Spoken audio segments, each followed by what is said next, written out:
Untuk merubah nasib kamu hanya butuh konsisten. Begini panduan ampuhnya. Kamu sebenarnya sudah sadar dan paham banget pasti ya, satu kunci segala keberhasilan dari orang-orang hebat di luar sana, kayak sukses jadi influencer, sukses bangun usaha, sukses dalam segala bidang adalah konsisten. Namun balik lagi, mengalahkan diri sendiri itu emang sulit banget. Hai, selamat datang di Personality Development Channel. Aku Dedi Setiawan, seorang HR manager.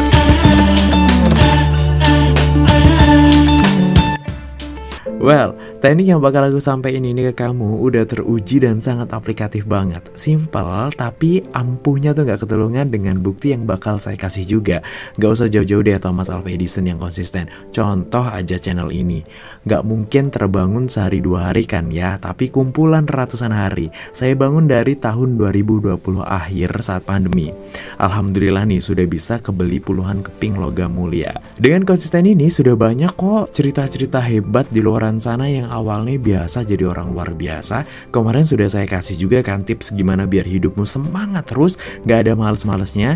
Izin saya kali ini akan share ilmu konsisten ini biar kamu juga bisa tuh ngerubah hidup kamu lebih dari hari ini. Trust me, kamu gak layak di posisi sekarang. Seharusnya tuh kamu lebih dari sekarang. Dan kunci semua keberhasilan dari langkah kecil yang konsisten. Untung aja, kalau aku dulu nurut ini sekepala, berhenti di tengah jalan untuk bikin konten karena aktivitas yang padat banget di aktivitas saya, masuk akal juga soalnya. Kamu bayangin, berangkat jam 6 pagi dari Bogor, siap-siapnya entah deh jadi jam berapa ya kan, sampai rumah jam 8.30 malam, lanjut harus bonding sama anak dan istri sampai jam 10 malam. Saya memilih nggak tidur dari jam 10 sampai jam 11 buat bikin konten. Besoknya gitu lagi berulang, aktivitas yang sama, belum ngurus usaha saya yang belum ada karyawannya, ngajar di berbagai kampus menjadi dosen tamu. Kalau aku stop karena alasan capek, paling aku nggak bisa merasakan hasil dari YouTube seperti sekarang ini. Ada titik jenuhnya pasti, namun dengan teknik panduan di bawah ini terbukti semangat itu langgeng dan selalu muncul saat aku down.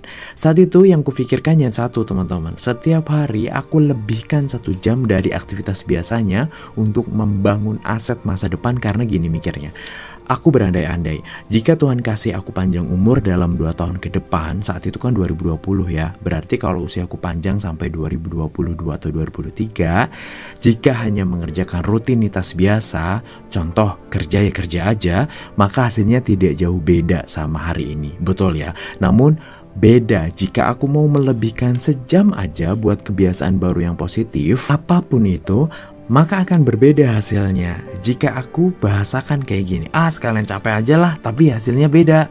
Nah, berikut 5 panduan praktis kamu buat membangun konsisten di tengah gempuran kemalasan dan lelahnya mental kamu dari segala sisi dengan landasan psikologi. Pertama, kamu harus punya alasan why atau mengapa kamu melakukan aktivitas itu agar tetap menjaga willpower atau tekad kamu atau semangat kamu. Kamu harus sangat memahami nih alasan mengapa kamu melakukannya.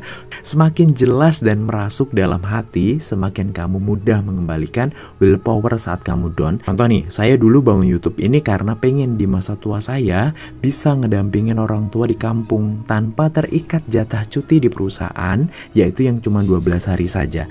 Karena saya dan istri ini perantauan teman-teman di Bogor rumahnya. Orang tua istri Jawa Timur, orang tua saya di Lampung. Bayangin sedih nggak tuh jadi anak jauh dari orang tua kalau berbakti gimana? Semakin kamu tahu tujuanmu, semakin kamu nggak rela barang sehari nggak menjalankan aktivitas konsistenmu itu. Nangkep nomor 1 ya. Nomor 2, jangan lebih dari 1 kebiasaan positif yang kamu bangun dalam sekali waktu. Please pilih 1 hal saja yang ingin kamu kembangkan dan berpegang teguh aja sama 1 hal tersebut. Alasannya gini, manusia itu memiliki kapasitas terbatas dalam hal kemauan dan disiplin. Karena penelitian terbaru aja manusia hanya bisa fokus 4 menit. Bahkan Gloria Moore dari seorang profesor di University California mengatakan seorang pekerja hanya bisa fokus selama 40 detik ketika bekerja di depan layar komputer. Kamu pilih 1 aja dulu. Pilih 1 aja dulu. Dan setelah kamu berhasil menjadikan kebiasaan, kamu bisa menambahkan hal yang lain. fokus kamu tuh terbatas. Jadi better pilih dulu mana yang prioritas. Makanya kalau bangun TikTok tuh ya, Instagram dan YouTube sekaligus pasti susah banget. Beda sama yang bangun salah satu dulu. Oke, nomor 3, rangkullah jiwamu yang gak suka penderitaan tersebut. Pasti isi kepalamu sering bilang gini, sumpah gue gak suka kayak gini, gue capek sumpah, udah lah aku berhenti aja, aku gak mau ngelakuin ini. Sering pasti otak kamu bilang begitu kan kepalanya. Jangan kamu langsung turuti. Di psikologi manusia itu emang cenderung gak suka yang susah dan ribet. Ada istilahnya namanya id, ego, dan super ego. Nah id inilah yang beringas banget, buas banget. Dia maunya yang nyaman-nyaman aja buat kita, maunya yang santai, yang gak ngerepotin diri, yang sultan lah gitu ya. Namun Tuhan tuh baik banget. Kalau ada istilah di dalam tubuh kita sel darah putih sebagai pembasmi bakteri dalam tubuh, ada juga di jiwanya manusia namanya super ego. Kamu kadang suka bicara sendiri kan dalam hati. Contoh saat kamu mau melakukan hal terlarang, pasti jiwamu berbisik, jangan gitu, nanti efeknya panjang loh. Nah itulah super ego. Jadikanlah sahabatmu yang baik buat isi kepalamu tadi, yang bilang males lah, pengen berhenti lah, yang gak suka perubahan lah. Jangan acuhkan dia, jangan suruh dia diem. Karena semakin kamu abaikan, semakin meronta-ronta kayak anak kecil. Next akan mengerahkan segala upaya untuk ngegodamu berhenti dari aktivitas konsistenmu ini. Dia butuh perhatian kamu. Jelaskan, nih kuncinya di sini, rangkul dan jelaskan mengapa kamu harus melakukan ini. Ajak ngobrol seperti teman sendiri, karena suara ini kan selalu datang. Jika kamu abaikan, kamu akan kalah dan berhenti pasti. Memang ini bisa memakan waktu 1 menit lebih lama, memakan waktunya 1 menit untuk ngobrol sama diri sendiri.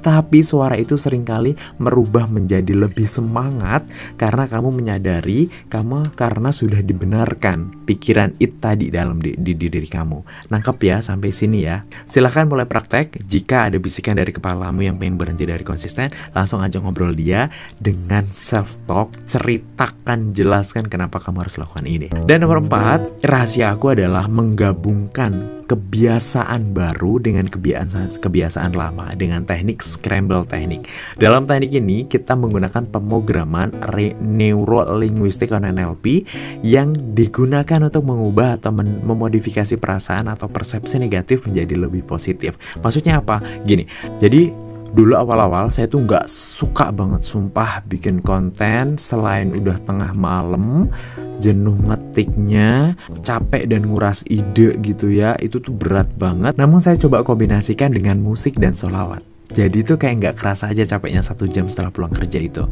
Nah saya nggak suka juga nih perjalanan berangkat dan pulang kerja, nguras energi banget sumpah. Lah berangkat aja 2 jam, pulangnya 2 jam, total 4 jam sedari pulang pergi Bogor Jakarta.